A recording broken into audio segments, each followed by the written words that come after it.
जिंदगी मैं तेरा मुसाफिर हूँ, मुझको ले चल जिधर भी जाना है, किसी शायर ने खूब फरमाया है। हमारी जिंदगियों में बहुत सारी चीजें तयशुदा होती हैं, निश्चित होती हैं, और कई बार खुद हम भी सोचना नहीं चाहते कि हम किधर जा रहे हैं, और बहुत चिंता की लकीरें हम अपने माथे पर नहीं पड़ने देना चाहते हैं। किसी परिणाम की चिंता किए बिना जिंदगी की इस खूबसूरत लय में चलने वाले, बहने वाले हमारे आज की बहुत ही मकबूल शख्सियत हमारे साथ मौजूद हैं, प्रोफेसर आर.सी. मिश्रा, जो कि उत्तराखंड मुक्त विश्वविद्यालय के नींव के पत्थरों में से बहुत ही चुनिंदा हैं। 31 साल आप कुमाऊं विश्वविद्यालय नैनीताल में मैनेजमेंट में प्रोफेसर रहे।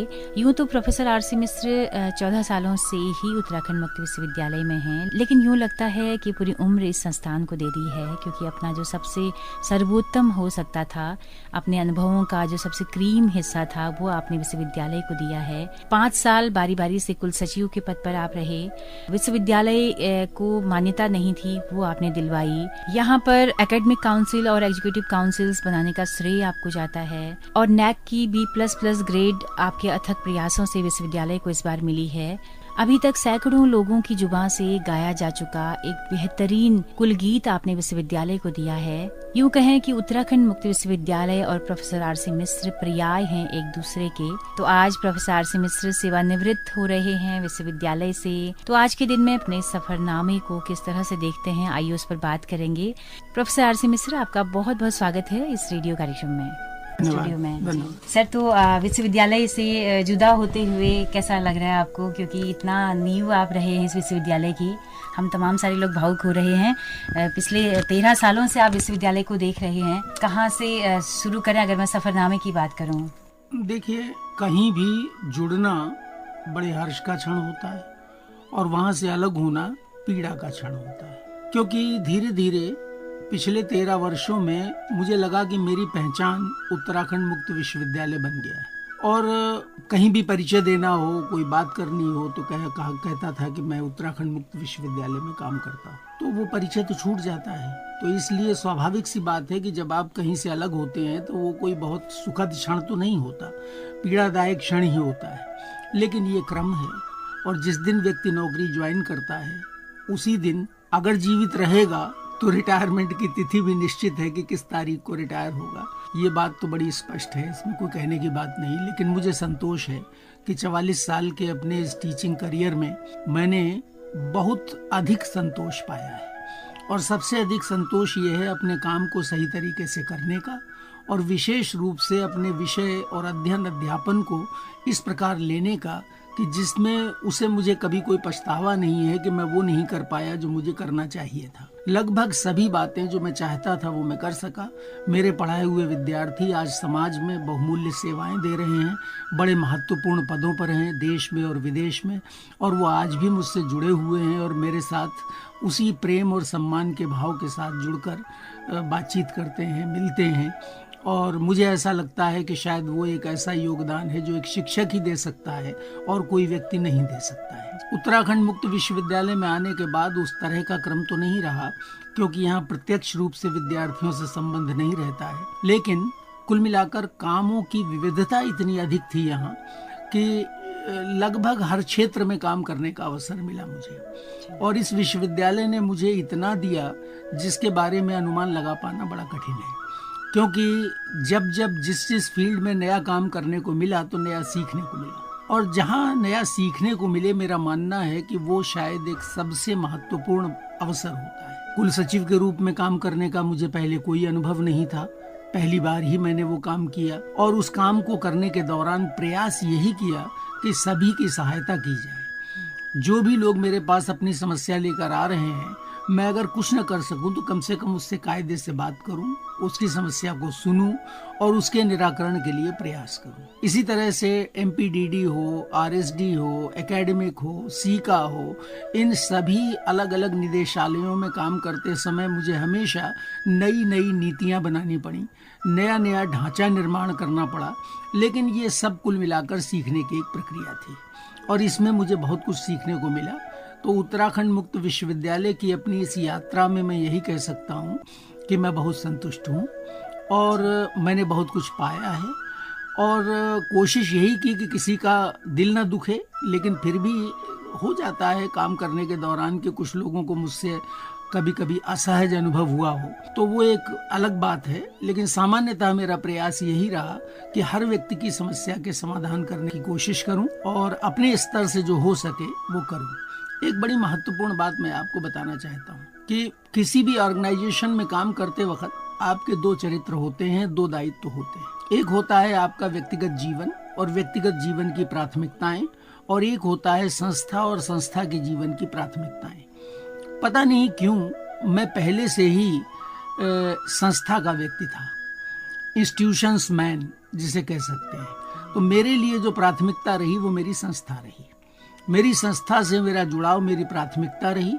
और व्यक्तिगत काम न जाने कितनी बार हुआ होगा जो पीछे छूट गए, और चाहे वो बिल जमा करने के हों, चाहे वो अपना मेडिकल की आवश्यकता के हों, जब तक कि प्रसिंग ना हो। प्रसिंग हुई तो मेडिकल की आवश्यकता को आगे बढ़ाना पड़ा, प्राथमिक रखना पड़ा। लेकिन 99% दशाओं में मैंने संस्था के कार्य को प्राथमिकता दी, और उसमें ये इंतजार नहीं किया कि कोई क्या कर रहा है, कोई कैसे करेगा, कोई करे न करे, मुझे अपना काम करना है। ये विचार नहीं करना है कि दूसरा मुझे कहे तब मैं ये काम करूं, ये काम मेरा काम है। इस भावना के साथ मैंने काम किया और मुझे ये बहुत अच्छा लगता है इसी रूप में काम करना। मैं चाहूँगा मेरी युवा पीढ़ी जो है, आगे आने वाली जो पीढ़ी इस विश्वविद्यालय में काम करेगी, वो भी इसी भावना से काम करे कि ये मेरा काम है, ये संस्था मेरी संस्था है। क्योंकि प्रशासनिक अधिकारी तो बदलते रहते हैं, लेकिन जो संस्था है वो अपनी जगह पर रहेगी। आपका जुड़ाव संस्था से है, और ये बहुत महत्वपूर्ण है कि संस्था को अपना माना जाए, और संस्था की किसी भी आवश्यकता के लिए किसी भी स्तर तक जाकर काम करने की जरूरत पड़े तो वो करना चाहिए। तो बहुत ही प्यारी महत्वपूर्ण बात आपने बताई। सर, मैं थोड़ा विस्तार से जानना चाहती हूँ कि किराए के कमरे में हमारा विश्वविद्यालय चलता था, वहाँ से लेकर नेक का हम B++ ग्रेड तक पहुँच गए हैं। तो ये जो पूरा वर्कआउट रहा इस पूरे दौरान, पूरा जो इसकी प्रोग्रेस रही विश्वविद्यालय की, उसको अगर कुछ अपने कुछ वैसे पलों के तौर पर बताना चाहिए। बड़ी फिनोमिनल प्रोग्रेस रही है। मई 2010 में जब मैंने ये विश्वविद्यालय ज्वाइन किया तो कुसुमखेड़ा में जो स्टेट बैंक है उसकी तीसरी मंजिल पर पूरा विश्वविद्यालय हुआ करता था, और बेसमेंट में किताबें और लाइब्रेरी, ये हमारा ये स्टडी मटेरियल वगैरह ये सब पड़ा हुआ था। ये समझ में नहीं आता था कि एक ऐसा विश्वविद्यालय है जो एक हॉल के अंदर चल रहा है, लेकिन वहीं से शुरुआत हुई। उसके बाद वहीं बगल में पृथ्वीराज सिंह का एक बना हुई बिल्डिंग थी, वो बिल्डिंग ली गई।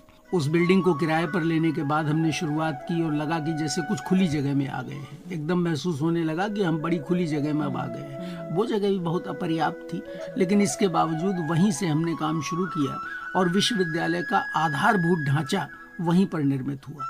जैसे उदाहरण के लिए आपको बताऊं कि इस विश्वविद्यालय की एकेडमिक काउंसिल, एग्जीक्यूटिव काउंसिल, ये इकाइयां भी गठित नहीं थी।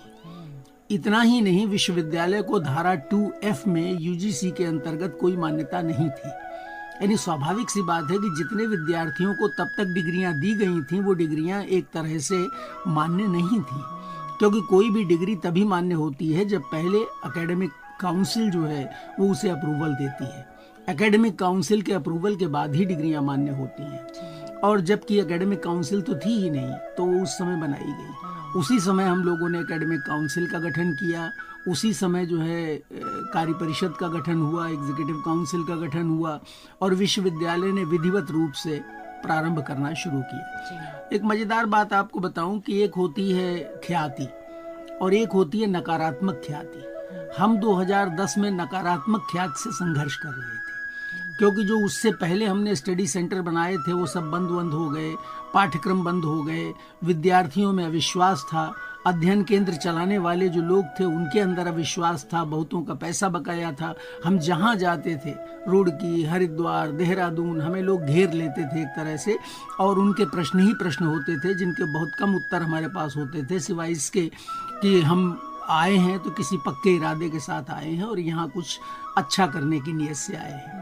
600 विद्यार्थी थे उस समय हमारे पास 2010 में, और 2011 तक आते आते हमारे पास 6000 विद्यार्थी हो गए थे, और हमने एक नई शुरुआत कर दी थी। वहाँ से ढांचा बनना शुरू हुआ। 2011 में फिर नियुक्तियाँ हुई, और बहुत व्यापक तौर पर असिस्टेंट प्रोफेसर्स और प्रोफेसर्स की नियुक्तियाँ की गई। हालांकि उस समय केवल 28 असिस्टेंट प्रोफेसर अपॉइंट हुए थे, लेकिन वो 28 की संख्या शून्य के मुकाबले तो बहुत अधिक थी, क्योंकि शुरू में हम शून्य थे।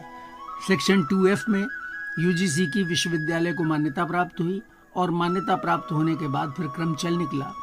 उस दौरान professor Vinay Kumar Pathak ji vice chancellor थे, मैं रजिस्ट्रार था, और पाठक जी ने एक दिन अचानक निर्णय लिया कि हम अपने कैंपस में जाएंगे। ये बहुत कम बना हुआ हिस्सा था, केवल उतना ही जिसमें हम इस समय बैठे हुए हैं, और ये जो आगे का फाइबर का स्ट्रक्चर है, ये स्ट्रक्चर एक कोई 2 करोड़ की ग्रांट थी, वो स्पेशली लाए और उससे बनवाया गया था।